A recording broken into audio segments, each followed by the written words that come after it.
Hi, everyone, and welcome. I'm Jasmine Enberg, Principal Analyst at Insider Intelligence, and I'm based in Santa Monica, California. Thank you for joining us for today's summit, our live virtual event, Attention, Streaming, and the New Digital Ad Economy. We are kicking things off with our keynote, The Advertising Revolution Will Be Connected, with my colleague Paul Verna, Principal Analyst in our New York City studio. Afterwards, Paul will chat remotely with Jack Myers, media ecologist and founder of MediaVillage Education Foundation. While we won't be answering live audience questions during this session, we still want you to participate. You can use the chat window at the right to submit questions and communicate with your peers. Our backstage team will be noting some of the best questions and sharing them with our Ask the Analyst panel in advance, and they may be asked during that session starting at 2:40 p.m. Eastern. Now, there's a few ways to navigate this platform and make sure that you are on the latest session throughout the day. On your left is the navigation panel. The agenda button will allow you to navigate to and from sessions. You can also go to the next live session by clicking on the tab below the video that says, you guessed it, next session. If you're having any audio or video issues, please look to the tech support tab below the video for help. And now, over to you, Paul. Thank you, Jasmine. And thank you, everyone, for joining us today. It's great to be here in the New York studio. So I'm going to just get right into our slide presentation. And I'm going to start with our top-line view of CTV ad spending from right before the pandemic to the end of this forecast period in 2027. So when you look at this visual, a few things jump out. We see strong and steady growth throughout this period where really in less than a decade, the ad volume goes up by almost a factor of 10. In fact, if we were looking at the full decade from 2018 to 2027, the growth would be essentially an order of magnitude. So another highlight here is the really big growth that happened in 2020 and 2021. That's from the pandemic lockdowns. And to fully appreciate this, we'd have to rewind to when we started tracking CTV ad spending back in 2017, because in those early years, the growth was even higher, which is typical of an emerging channel. And then in 2019, the growth rate actually dropped only to increase again in those peak pandemic years. And of course, as everything that goes up eventually comes down, the growth did take a pretty sharp dip in 2022. This is partly that post-pandemic hangover effect, but it's also because last year was a tough year for the ad market in general. CTV didn't take as much of a hit as social, but it wasn't helped by economic uncertainty and inflation and rising interest rates and a war and a lot of other stressors. So from there, we see slowing growth rates through 2027, which is normal for a maturing market. But keep in mind, we're still talking about double-digit year-over-year increases for several more years, which is not the case for a lot of other ad formats. In fact, other than retail media, CTV will outpace every other major ad format that we track in the next 4 years. And it will also outpace digital ad spending as a whole. So I'm going to pivot now to talking about how our forecasts have changed in the last several years. This is for CTV ad spending. So these four trend lines in the different colors represent what we were forecasting in the first half of 2020, 2021, 2022, and 2023. So it's basically a 3-year retrospective look at our forecasting, and it encompasses the period, starting in 2020, right before the pandemic. So this first forecast from 2020 was actually locked down right before the pandemic happened. So looking across the years, by 2021, after the industry sort of recovered from that pandemic shock, we were actually raising our forecast quite a bit, that second line you see there. Then the last two lines, or the top two lines in red and blue, they cross over a little bit. So what that represents is, so the red line is our most recent forecast, and the blue one is the one from a year ago. So in the years up to 2024, we did raise that forecast, but we do see a tapering of the growth in the last few years of the forecast. So that's why those lines are crossing over. So you could say that we revised it downward a little bit for the years further out.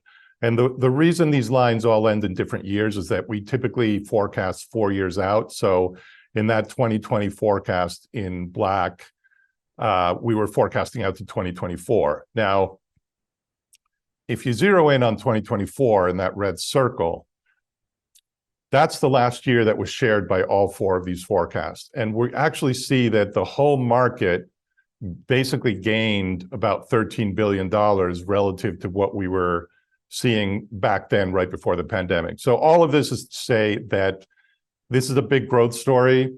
CTV in 2023 continues to be the fastest growing ad format. That will change when retail media kind of leaps over it in terms of growth starting next year. But up until now, CTV has been a major growth story. And even after retail media does what it does, it's still a really big part of the ecosystem and like I said, a big growth story. So in this chart, I'm going to show what linear TV and connected TV look like when they're stacked up together. So the first view is just linear TV, and the numbers and the bar lines kind of tell the story there, where 2020 was a big drop off. The market lost almost $9 billion from one year to the next. We were definitely seeing a downward trend in TV ad spending up until then, but we were not expecting it to drop off a cliff. And it did rebound a bit in 2021 and 2022. But from there on, so starting this year and through the end of our forecast, we're really just seeing a decline. There are a couple of little bumps in even numbered years, which is when you have either a US presidential election or a midterm election, and you also have things like the Olympics and the FIFA World Cups and other events that draw a lot of ad spending. But other than those little bumps, what we're seeing is just a downward trend line. Now, when you layer in connected TV in red, you see that that is basically just growing and growing. So every year in the connected TV forecast, which is what I showed in the earlier slide, is growing and actually driving the whole market up with it, with the exception of 2020, which was a year when not even the growth in connected TV could compensate for the big drop off in linear TV. And then there's a little bit of a dip this year in the overall market. And I'll put these numbers up, but that show the overall market. But just to note, the connected TV growth on a compound annual basis is of almost 25% for this forecast period. So that's pretty amazing. The overall market is about 3%, which is still pretty impressive when you consider that this market is really being driven down by TV and connected TV is sustaining it. Now, to give a little more context of where CTV sits among other big ad formats that we track, it's actually quite a bit smaller. So you see it at the bottom there in red, and retail media, linear TV, social network ad spending, and search are all quite a bit bigger. And actually retail media, that gap between retail media and CTV is only going to grow as retail media growth outpaces CTV. So the only one of these categories that we see CTV catching up with is linear TV, but that's not likely to happen till probably toward the end of this decade. It's certainly not happening within our forecast period to 2027.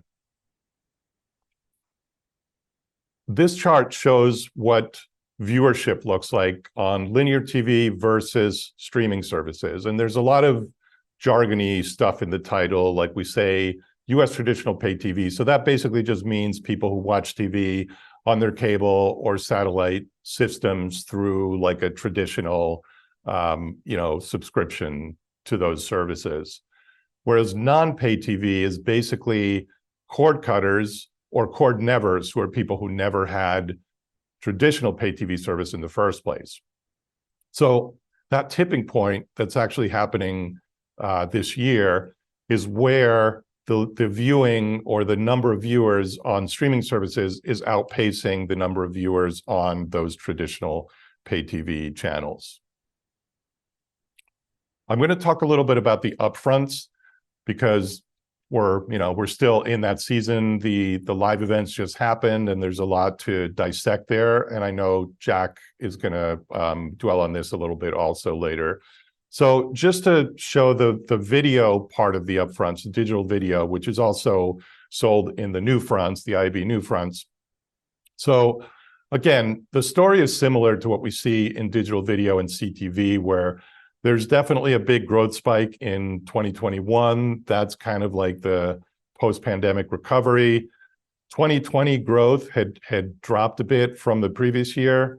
That was partly just the result of a maturing market, but also just the shock of the pandemic. But then if you look at the last three years of the forecast in the red percentage change lines, those are very high rates. I mean, you're talking about somewhere in the vicinity of 30% year-over-year growth for 3 consecutive years at a time when the dollar volume is already really high. So this says a lot about digital video in general, but it also says a lot about the upfronts and the new fronts and how important they are to digital video ad transactions. So the blue line shows the percentage of upfront spending relative to overall video ad spending. And that number had kind of trailed downward through 2020. I think the market was still kind of adjusting. The upfronts were still coming into their own as a digital video marketplace. But from here on in, we are seeing that steady growth jumping from like 12% in 2021 to 17% next year. So that just shows that the upfronts is a really big part of video ad buying. The next slide is specific to CTV, again, for the upfronts. So similar story as with digital video, some percentage increases, not as much of a pandemic drop, partly because CTV really, in some ways, benefited from the pandemic. A lot of buyers were moving budgets out of linear TV into CTV. But again, I'll point your attention to the blue line, which is CTV as a percentage of upfront video ad spending. So you can see it go from the beginning of this forecast from around 36% to 71%. So it's basically doubling in this time period as a function of the dollar volume that's transacted in digital video. So a lot more of it is CTV than before. And now just to cap off the upfronts discussion, we look at linear TV, and this is a story that's similar to what we see in top-line TV, except that the drop-offs are not as severe in the pandemic years. And these, by the way, the years in this forecast are based on TV seasons, not calendar years, which is why there are 2 years for each one. But the 2023, 2024 line, the second to last one toward the right, is basically this year's upfronts. So we see a drop of 3.6%. I think Jack might have some thoughts about that too. There's some sense that actually is maybe a bigger drop. We locked in this forecast before the upfronts and before some of the events that affected it, like the writer's strike, which we're going to talk about as well. So more on that later. A lot of CTV is now transacted programmatically, about 90% actually. So that's why this snapshot of CTV programmatic ad spending for the years that you see there, 2021 through 2025, it looks a lot like the top line CTV forecast, because not only is about 90% of it being sold through programmatic channels, but that percentage is actually growing. So it's really the vast majority. And when we say programmatic, we mean basically any ad transaction that involves any amount of automation. So that could be private marketplaces or programmatic guaranteed, as well as open market. A little snapshot of the platforms that are earning the most from CTV ad spending in the US. And by the way, every data point I'm showing is US, and it's based on our forecasting. So Hulu, YouTube, Roku, those are the big players. You see toward the bottom of this chart, Disney Plus and Netflix, which of course have only just recently started selling ads on their platforms. We're definitely going to see those grow and scale up and eventually get toward the top of the ranking there. So it's definitely a market that's still evolving. So, you know, we'll see that change over time. And the line at the bottom, that other, that's kind of like the long tail of CTV advertising on a lot of different platforms that you know, aren't the big brand names, but they make up a huge part of the market. And we have gotten some data recently that shows that that part of it is bigger than we had previously anticipated. So, and over time, we'll start segmenting or breaking out individual platforms. Now, I want to shift to talking about time spent, and I'll also segue to showing it in relation to ad spending on both TV and CTV. So this chart just basically shows a view of time spent on TV in the red and on CTV in the black. So we have not seen those lines crossing yet the way we saw with the pay TV and non-pay TV viewership, but I don't think anybody expects them to not cross each other at some point, probably in the next few years. And even though TV still makes up more than, well, 2 hours and 45 minutes, which is about 45 minutes more than CTV now, if you look back at the beginning of this forecast, the delta was like about 2.5 hours. So the gap is closing, and it's going to continue to do so. This next set of charts on the left and right, we have a view of time spent relative to ad spending. So ad spending is in red, time spent is in black. So in the linear linear TV chart on the left, I just want to draw your attention to what happens here from 2012 to 2019. So this is roughly the year when CTV went mainstream, or streaming services went mainstream. And we're starting to disrupt TV ad spending. And we saw a disconnect between ad spending and time spent. So that red line moves up, the black line moves down all the way to right before the pandemic. So that, to me, speaks of a market in a bit of disarray, because those lines really should be parallel in the sense that ad spending should align to some degree with time spent. Now, what we're seeing in the latter part of this, so from basically pandemic through next year, is that market aligning. Unfortunately, both are going down, unfortunately for linear TV, but at least they're more in sync with each other. And that just means that ad spending is basically catching up to viewership. I think in the years before that, there was still an inertia with ad spending where I think a lot of advertisers knew that ratings were dropping and people were leaving TV for streaming services, but it was still they were still holding on to a lot of those dollars, and that's starting to change. Now with CTV, there is more of an alignment, and actually what we see toward the end of that, where the lines are kind of breaking apart a bit, is that ad spending is actually gaining faster than time spent. And that's basically because there are more platforms that have advertising on CTV. So really, we're just seeing essentially a normalization of the market. I'm going to go a little quickly because I think I'm running short on time here, but this is basically another one of these nomenclature things, or we say free premium video streaming service or streaming viewers. This is really fast channels. We're going to talk about that with Jack as well. But again, the viewership is, it's grown a lot. The growth is tapering, but that's because the market is maturing. So a little bit more on fast channels in a moment. So another look at platforms, and we see that these fast services are led by the likes of Roku and Tubi and Pluto TV. Amazon and Crackle are in that mix as well. But again, there's a really, really big long tail of services here and a very dynamic market.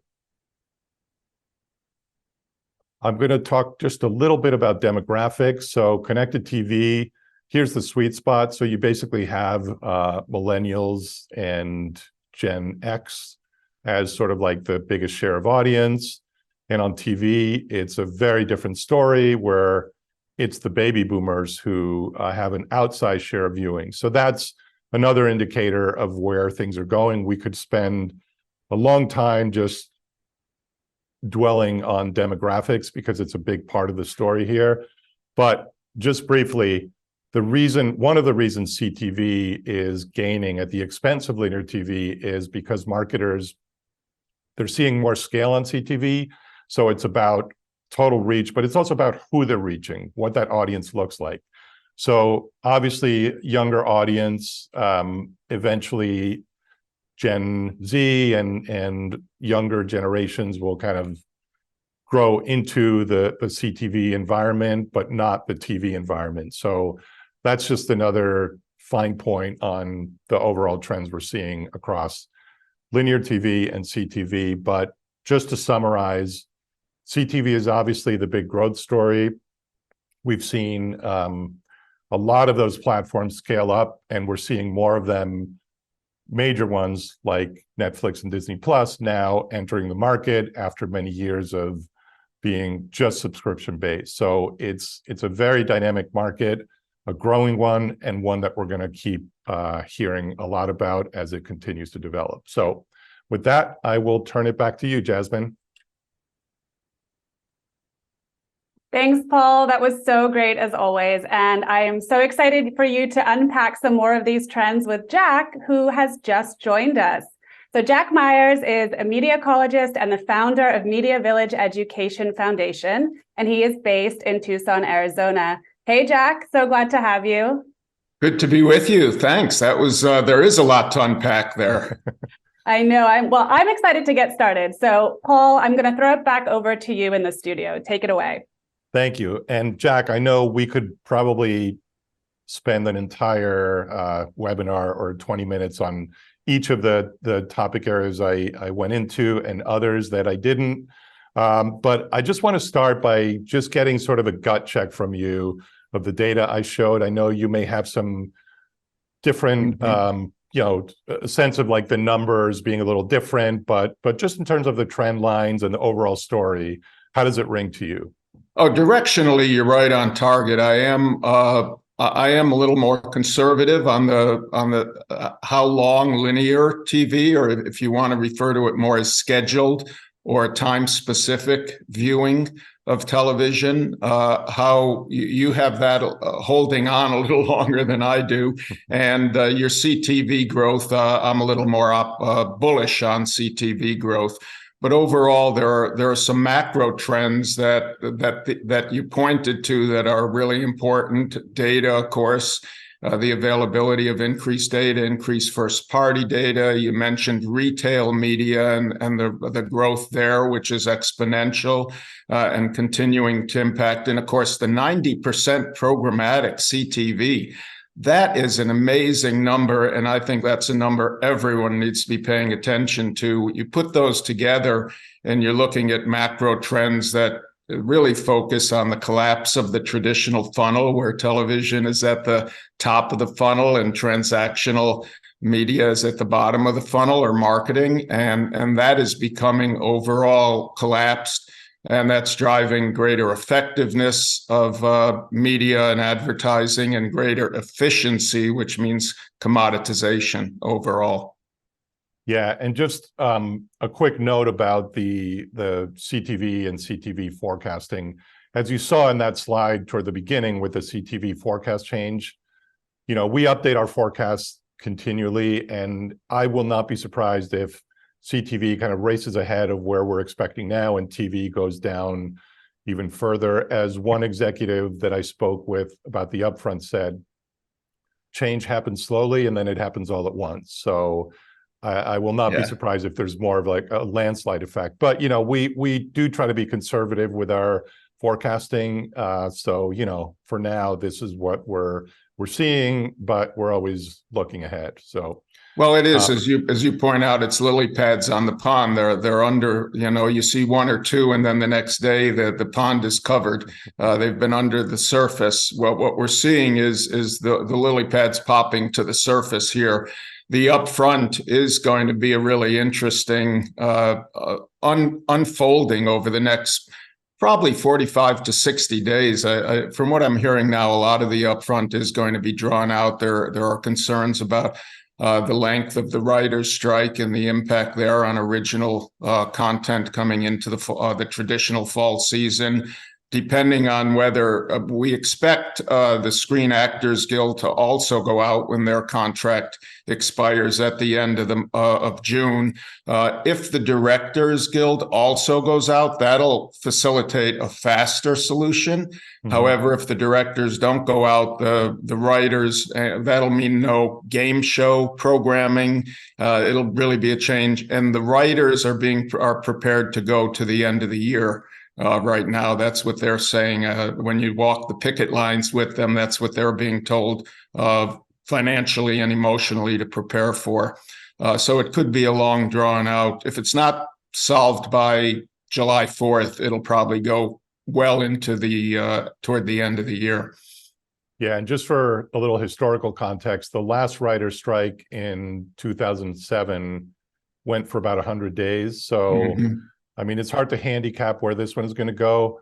I will say, just anecdotally, being at the upfronts and going to some of those events, it really hits you when you see the passion and the anger, that was expressed in those picket lines. So it's understandable why Peacock shifted gears with, some of its presentation, and the TV networks had to, also pivot at the last minute, and we had Netflix canceling their in-person events. So a lot of disruption. And although they did a virtual event, which was well received, YouTube had an excellent event. You had the upfront spend being down a couple of points, low single digits. Depending on whether you're talking to the buyer or the seller, you're getting very disparate information back. But what we're hearing overall, first of all, there were upfront deals done with selected cable networks. And I use the word cable selectively because I think it does relate to where we are with CTV. You say will be, the revolution will be. I think it is already connected. I think by the time we're talking in 2025, we won't be differentiating between TV and connected TV. It'll be a single number, just like it took about 15 years for cable and broadcast to be brought together into a single buying pool. We're already seeing CTV and linear TV being combined. In Australia, the biggest trend is toward what's called broadcast VOD, which is combining the fast channels with the broadcast channels. Right.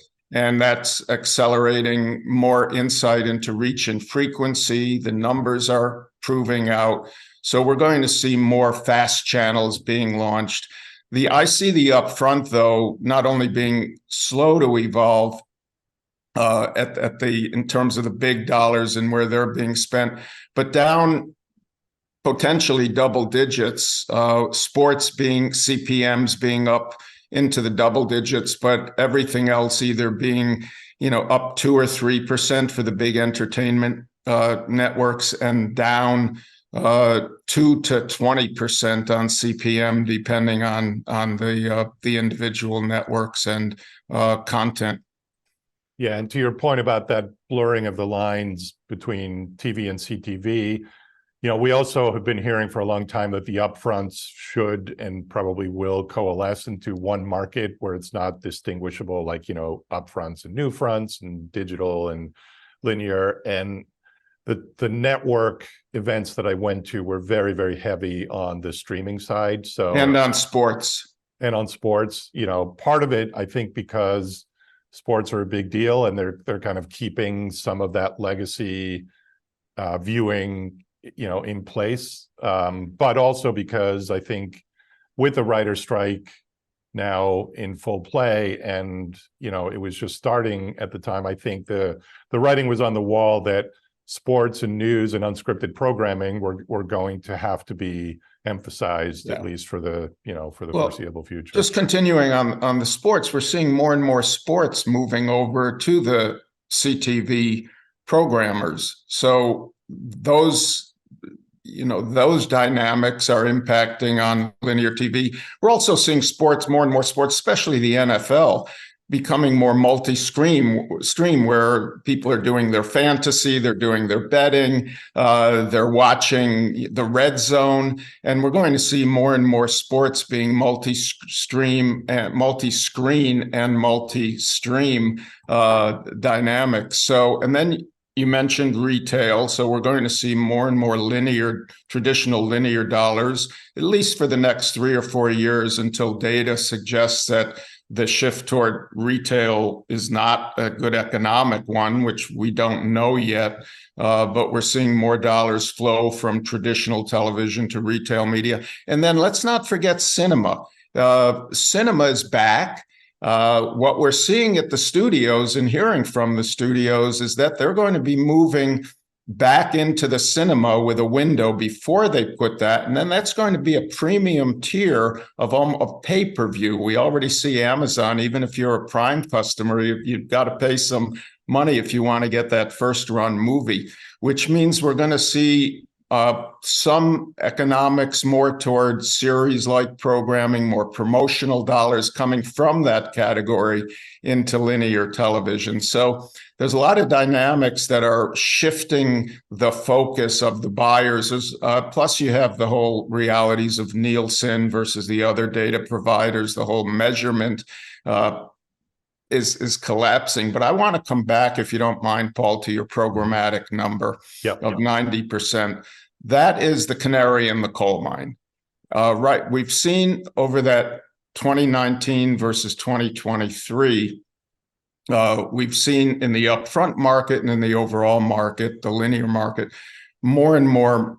It's gone from about 15% programmatic to about 40% programmatic, and that's heavily driven, as you showed, by CTV. There are other factors involved there, but what we've also seen in our numbers between 2019 and 2023 forecasts is a decline in overall marketing spend of 12% and overall advertising spend of 7%.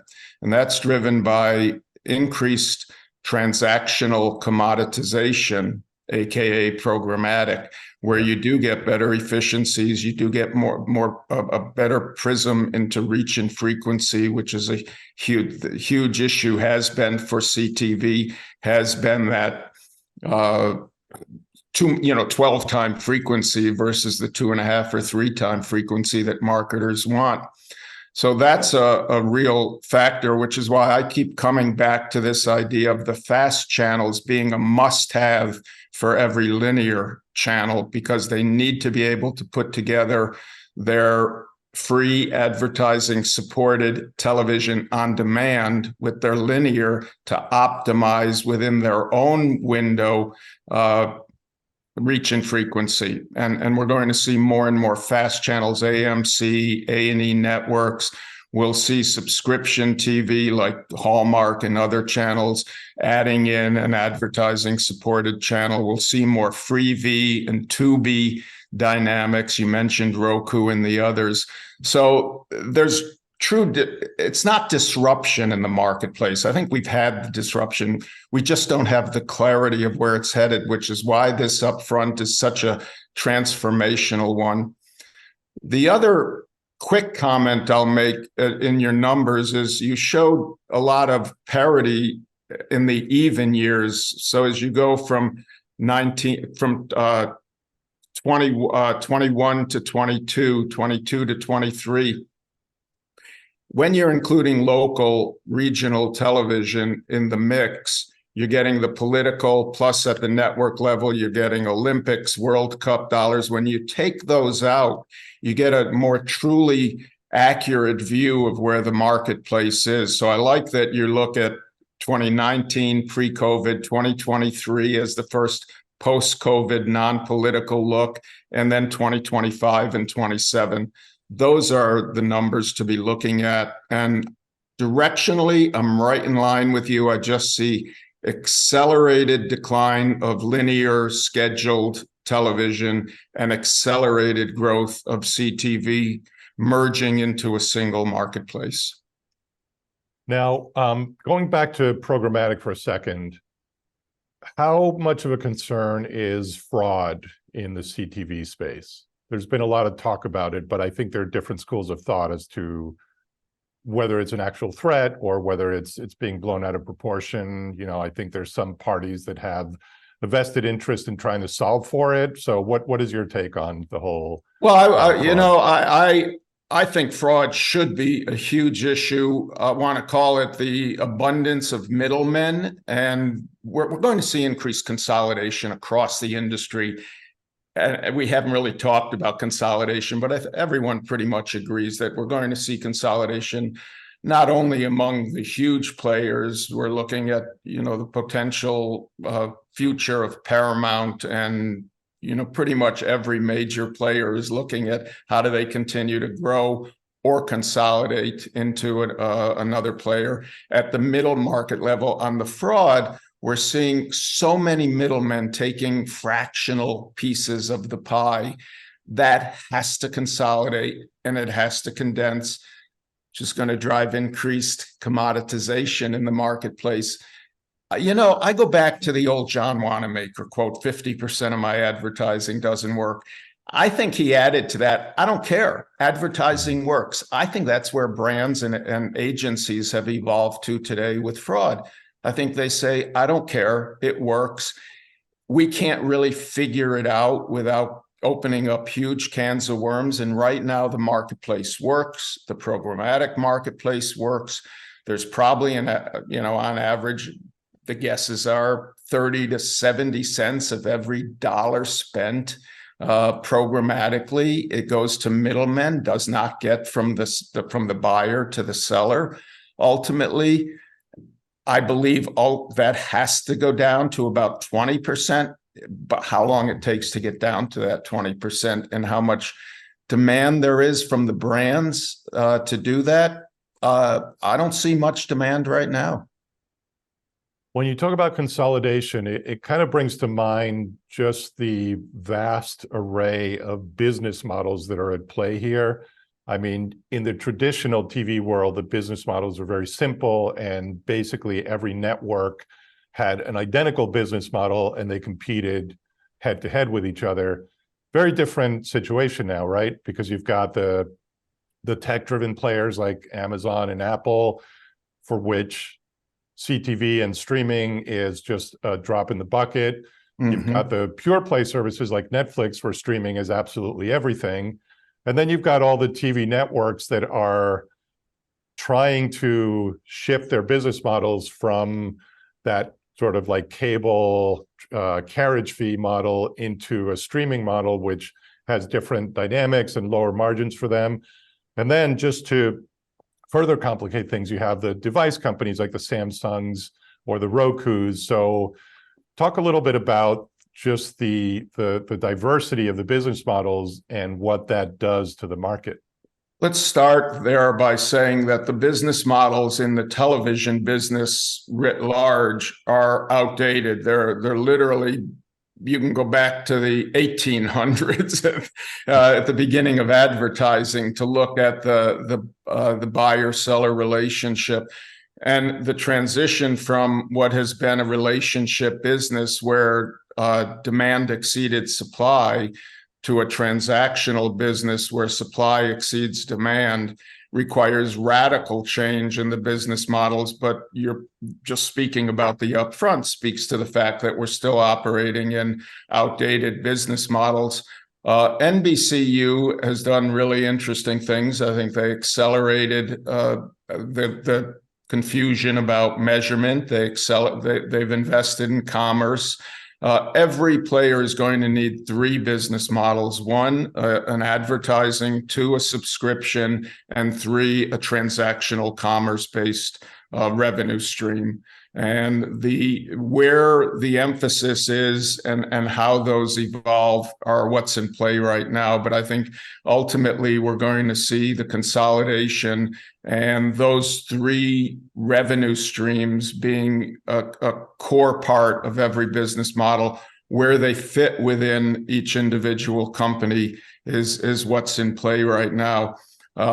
We are operating in what's still a Peter Drucker decentralized corporate model. We have to consolidate. Again, at NBC, we saw the local TV station ad sales being wrapped in. I think we'll see that across the board. We see this TV station groups, about 200 stations at Nexstar. Now with the CW and News Nation, we'll see companies like that looking at how they're going to play in the FAST and CTV and commerce space, as well as with sports. So I don't want to call it disruption. I'd call it more metamorphosis rather than transformation. It's really the husk of the old business models being dropped and brand new business models emerging. Yeah, and to your point about Wanamaker or advertising back in the 1800s, it's worth noting that the upfront market started in 1962, which was the year of the Cuban Missile Crisis and the first year of the New York Mets, and a lot of other things that are in the way back machine and the history. And a 3-network marketplace with a half dozen buyers, a half dozen sellers, and they'd get together in rooms out in Hollywood in February and look at the programming. And then in May, they'd do the presentations of the decisions. It was a sponsorship model. We have these programs. What do you want to sponsor? If it's not sponsored, we're not going to produce it. It's radically different. Your point that the upfront is still relevant, is still being used. I think 10 years from now, we're still going to be seeing an upfront. It'll be very different. I also think what we haven't seen yet, and I thought this would be part of the industry, is the innovation being upfront, the sponsorship opportunities. Where are the plays where there are still demand? So I think the upfront is going to be where the networks see their premium, the networks, the programmers, the studios, who's ever selling advertising. It's going to be bringing the high demand, low supply opportunities into the marketplace. Right now, we're still bringing the whole marketplace together with the new fronts, up fronts, post fronts, out fronts, and that business model, going back to your original question, has to really focus in on where's the demand, where's the supply, and how do we tap into the demand where there's low supply. And Jack, we're almost out of time, but before we leave, I just want to ask you about generational change at the agencies and the importance of education and what you see for that next generation coming up. Paul, I appreciate that question. That is the core of where MediaVillage has evolved. We're now a nonprofit organization focused on education, recognizing that there is huge generational change as well as a change in skill sets needed in our industry. So not only is the audience of the sellers at the agencies and brands different, they're focused differently, their priorities are different, we're more data focused, we need more engineers, we have to train, but yet budgets for training and education are almost non-existent on the sell side of the industry, and the agencies are very limited because of high turnover in their communities. We need to improve retention. We need to bring new people in. We need to keep them. And the core of that is education. And that's where MediaVillage, with our knowledge exchange, with meetingprep.ai as a content recommendation engine, and with the tools we're developing in marketing, is making our bet for the future. I believe the industry, just a few years ago, the average agency was 60% people in the business 15 years plus. Today, it's only 15% of the agencies, talent in the business 15 years plus. 60% of the agencies are in the business fewer than 7 years, and actually that most of that are in the business less than 5 years. They need training, they need education, not only across the board about the industry, but about each individual seller. And the only way to get that, when the average time spent preparing for a meeting is 15 minutes today, is online learning. So we need to have the tools and resources available for this new generation who's just entering the business to feel like they have a future, to feel like they understand what's going on and can be a part of it themselves. And in order to do that, we need the tools and resources that historically we've not needed when, again, it's a supply-demand issue. When you have heavy demand and low supply, you don't need to train, you don't need to educate, you just need to sell and build relationships. It's a different business today, and we need to better prepare our young people, as well as those people who want to stay in this business and have been around like you and I, Paul, for for a long time. Yeah. We need the tools. We need tools like you've just presented today, Yes. to help us understand what's happening. Well, thank you so much, Jack. Thank you back so to you, much, Jasmine. Jack. I'm sorry to cut you off, but we are running out of time. I could listen to you and Paul talk about this for forever, but we have 2 analyst-led panel discussions up next. One is with Andrew Lipsman on retail media, and the other is with Ross Benish on CTV. You can join Andrew or Ross next by clicking on the tab below the video that says next session. And don't worry, I'm not going anywhere. I will see you again at 2:05 p.m. Eastern for our closing and what I promise will be a very thought-provoking keynote on the new digital ad economy with Andrew. Thank you.